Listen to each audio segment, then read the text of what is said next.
Welcome to The Explainer. All right, let's jump right in. We are about to go on a seriously energetic tour of Jesus' early life. Think of me as your guide through these ancient landscapes, because we're about to uncover a story that is way more intense and honestly, way more dangerous than you probably think. So, right off the bat, let's just challenge what we think we know. I want you to forget all those peaceful, serene little Christmas cards for a minute. The historical reality of Jesus' birth and his childhood, it is so much grittier, so much more shocking than those nativity scenes on your mom's mantle would ever have you believe. Okay, so our first stop on this tour is Bethlehem, around 5 BC, and we're starting with a huge mythbuster. Forget the cozy little wooden barn. That's just not how it was. As you can see here, the reality was completely different. Stables in that part of the world at that time were caves. Dark, damp, and filled with the overwhelming smell of animals. That's the real birthplace. Now, this is something almost everyone gets wrong, and it's all about the timing. The shepherds? Yep, they showed up on night one, for sure.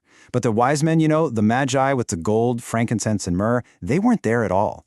They actually arrived way later, well after the family had already traveled to Jerusalem for the temple dedication, a full 40 days after he was born. Okay, so just try to picture this scene.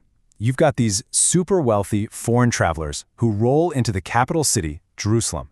They march right into the palace of the current king and basically ask, hey, where's your replacement? The new king? I mean, what an unbelievably bold and frankly just dangerous question to ask. And here's exactly why that was such a terrible idea. The guy they asked was King Herod the Great. And look, this wasn't just some king. He was a famously paranoid and incredibly ruthless ruler who was put in power by Rome. His entire career was built on one thing, brutally getting rid of anyone, and I mean anyone, he saw as a threat. In fact, Herod's reputation was so well known that even the emperor himself, Augustus Caesar back in Rome, commented on it. He actually made a famous joke that it was safer to be Herod's pig than his own son. That is a chilling remark, and it just perfectly captures the extreme danger this newborn king was suddenly in. So the moment Herod heard about a potential rival, his reaction was exactly what you'd expect, swift and brutal. He ordered the murder of every single male child under 2 years old in Bethlehem. But Joseph was warned in a dream. So in the dead of night, the family had to flee, becoming refugees, escaping across the border into Egypt, where they'd have to live for years until the threat was gone. So after Herod finally dies, it's safe for the family to come back. They make that long journey back home to Nazareth, and this is where the next chapter of Jesus' life begins, what people call the hidden years. So for almost 3 decades, nearly 30 years, Jesus just lived a quiet, anonymous life. As a carpenter's son, he learned the trade from his father, Joseph. It's actually really likely they found work on the massive rebuilding project of Sepphoris, the regional capital just 4 miles away. So we're talking about a life of hard physical labor. And it's also during these quiet years that Joseph probably passed away, because he's just never mentioned again in the story. And then, when he turns 30, everything changes. Jesus leaves that quiet life as a tradesman behind him. He travels south, out to the wilderness, to the Jordan River, for a moment that's going to completely transform his private life into a public mission and really set his whole destiny into motion. He finds his cousin John, who's out there baptizing people in the river. But as Jesus comes up out of the water, something just supernatural happens that absolutely stuns everyone there. The sky itself seems to just tear open, and this divine presence comes down on him. And then comes the confirmation. A voice, described as booming from the heavens, declares who he is for everyone to hear. This moment, right here, is the official, thunderous start to his public ministry. The hidden years, they are officially over. And believe me, he does not waste any time. His very first public act, turning water into amazing wine to save a wedding party from total embarrassment in the nearby town of Cana. From there, he miraculously heals a Roman official's son and starts to gather his first followers, starting with a few local fishermen. Okay, so after more than a year away, building this reputation as a preacher and a miracle worker, Jesus returns to where it all began, his hometown, Nazareth. But as we're about to find out, this homecoming is going to be anything but peaceful. Seriously, just put yourself in their shoes for a second. The kid you grew up with, the carpenter's son you saw every single day, leaves town for a year, and then he comes back claiming he's the long-awaited savior king. I mean, how would you react? Could you really accept that kind of claim from a childhood friend? So during a gathering at the local synagogue, Jesus is asked to read from the scriptures. He picks this ancient prophecy about the Messiah. He reads it out loud, rolls up the scroll, and sits down. And in that total silence, he makes the most shocking declaration they have ever heard. He just says, "Today, this scripture is fulfilled in your hearing." He's basically saying, that prophecy, it's about me, and it's happening right now. The response was not belief, it was pure rage. His former friends and neighbors were so insulted by what they saw as blasphemy that they formed a mob, dragged him out of the city, and literally tried to murder him by throwing him off a cliff. So from a birth in a cave and a midnight escape from a paranoid king, to a divine announcement at a river and a violent rejection from his own hometown, the early life of Jesus was anything but quiet. It was a journey packed with constant danger and just shocking proclamations. If you found this explainer as fascinating as I did, make sure you hit that like button and subscribe so you don't miss the next chapter. Let me take you back. Imagine you're just a fisherman, living your life day to day on the Sea of Galilee, and then one day you drop everything to follow this incredible teacher.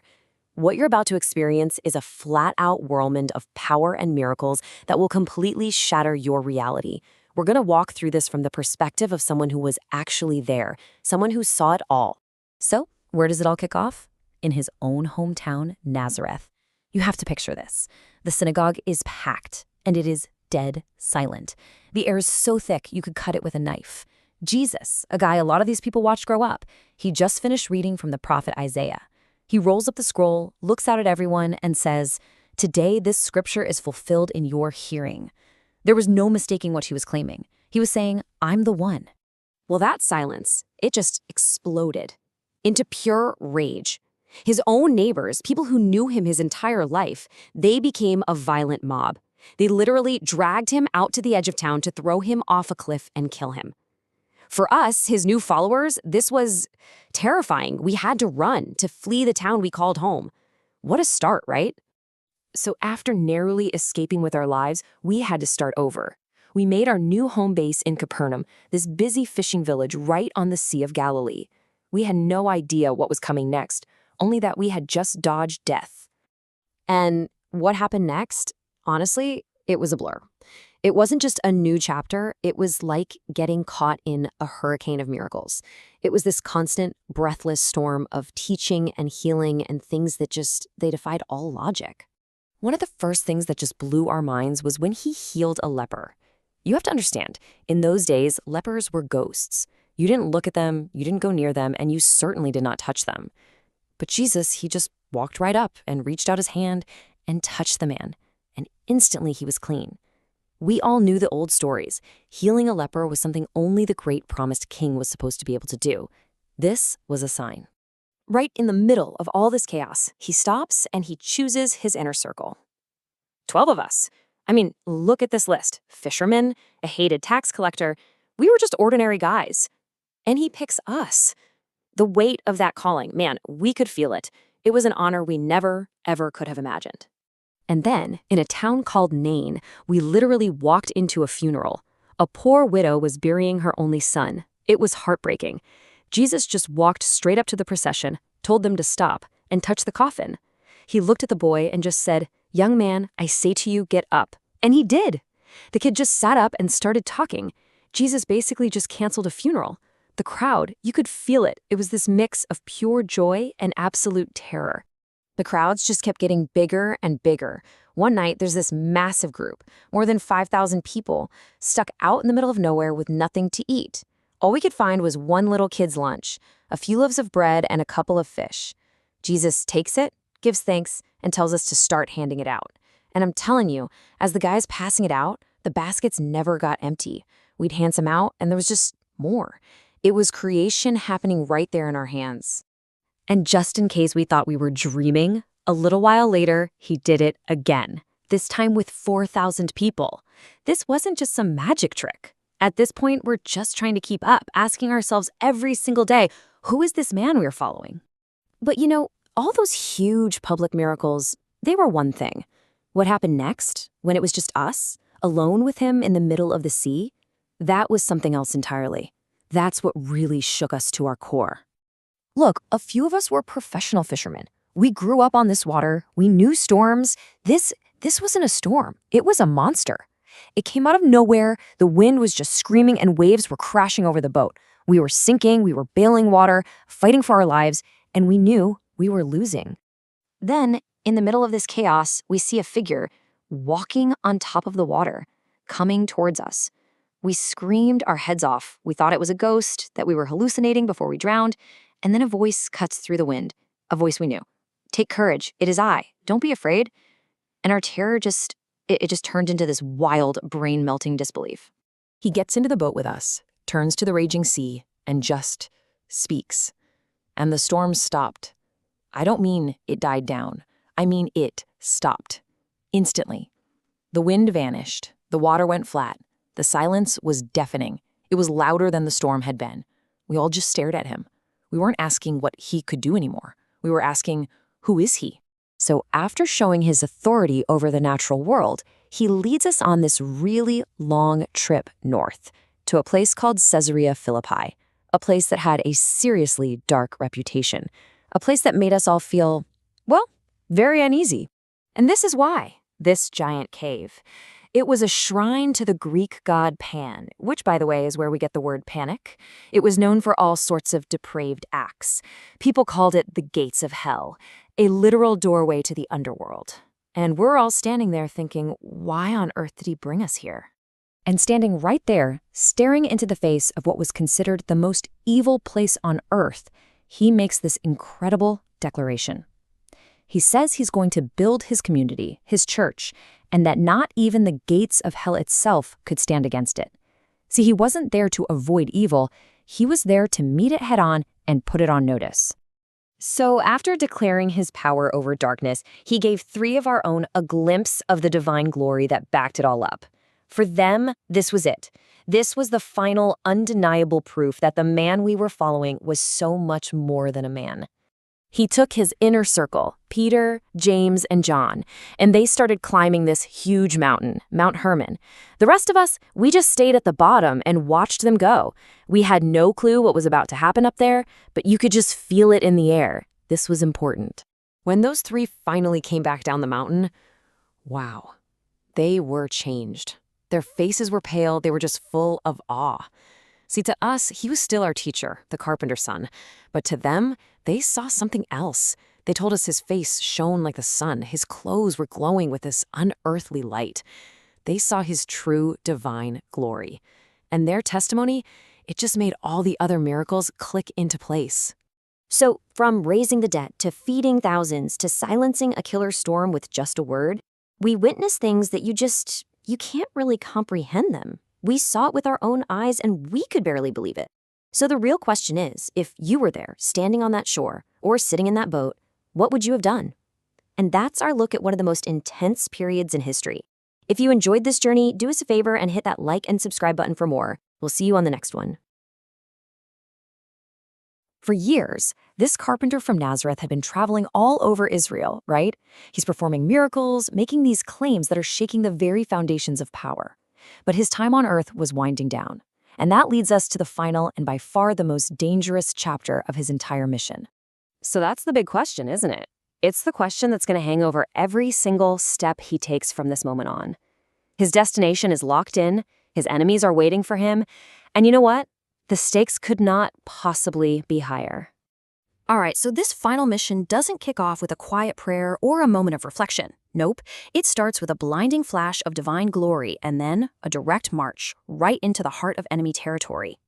I mean, just try to put yourself in the shoes of Peter, James, or John on Mount Hermon for a second.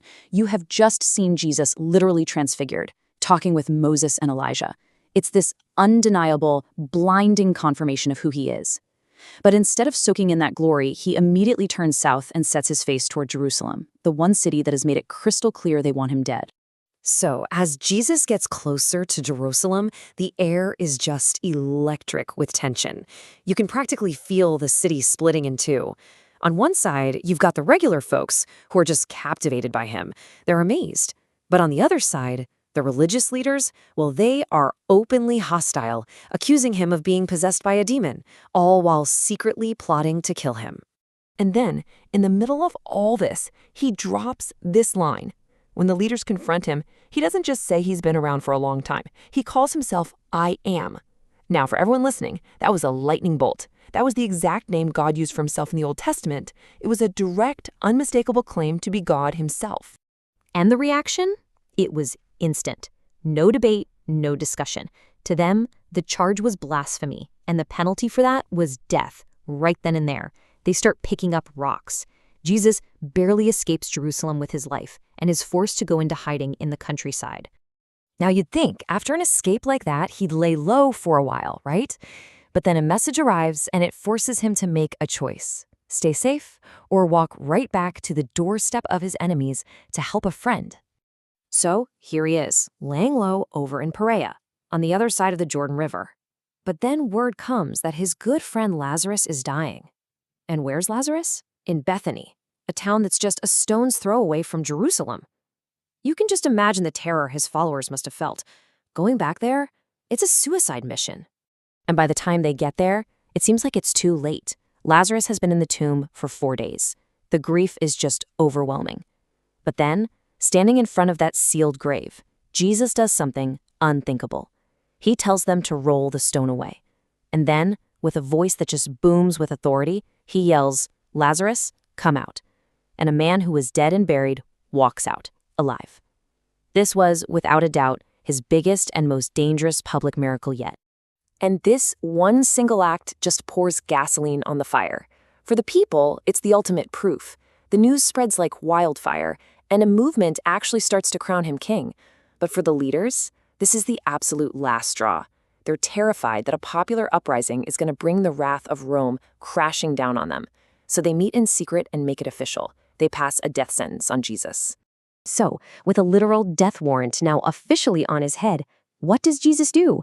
Go into deeper hiding? No way. He does the most provocative thing you can imagine. He rides directly into Jerusalem, ready for one final confrontation. The crowds just go insane. They treat him like a conquering hero, a king, lining the road with their cloaks and palm branches. And he rides in on a donkey, fulfilling this ancient prophecy about a humble king of peace. And he goes straight to the temple, the center of power for the very men who just voted to have him killed. Once he's inside the temple, he doesn't plead his case. He takes command. He sees the courtyard has been turned into this corrupt marketplace, so he actually makes a whip and physically drives the money changers out, flipping their tables over. This wasn't some quiet protest. This was a direct, physical assault on the authority of the men who wanted him dead, in their own headquarters. After a public display like that, there was absolutely no turning back. The final pieces of the plot against him start falling into place, fast. The end is now just hours away. From the Mount of Olives overlooking the city, he gives his followers one last teaching. But that night, he's betrayed and arrested. And what comes next is just a whirlwind of lies and a verdict that was decided before the trial even began: death. His followers, who were ready to crown him king just days ago, are now scattered and terrified as he's led outside the city to be executed. And here's the most tragic irony of all. More than 30 years earlier, wise men came from the east asking, "Where is the one born king of the Jews?" And now, that very title is mockingly nailed above his head on a Roman cross. It's the official charge for his execution. For his followers watching him die, this was it. This was the end. All their hopes of a new kingdom, of freedom from Rome, of a restored Israel, it all died with him on that cross. It was over. The movement had failed. But their despair was based on a huge misunderstanding. See, they were looking for a political king, someone to free them from Roman soldiers. They just didn't see that Jesus' mission was to defeat a much greater, much more ancient enemy. The real enemy was never Rome, it was death. And to defeat death, he first had to die. So what happened next wasn't just some nice ending to the story. It was the entire point of the mission. The apparent failure on the cross was actually the necessary setup for the ultimate victory. 3 days later, that tomb was empty. He was alive. Can you even imagine the shock, the pure, unbelievable joy of his followers? The man they saw brutally murdered and buried is now standing right in front of them, completely alive, victorious over the grave itself. A few days later, they're back on the Mount of Olives, where this whole final act really began. He gives them their new mission, and as they're just staring up, watching him ascend into heaven, an angel shows up with one last stunning promise. This isn't the end. He's coming back. Which, it leaves us with a real question. His followers thought he was building a political kingdom to overthrow Rome, but by overthrowing death itself, he was obviously building something way bigger, way more permanent. So, what was it? Hey, if this explainer on one of history's most pivotal missions helped you out, be sure to hit that like button and subscribe for more deep dives into these incredible stories. Thanks for watching.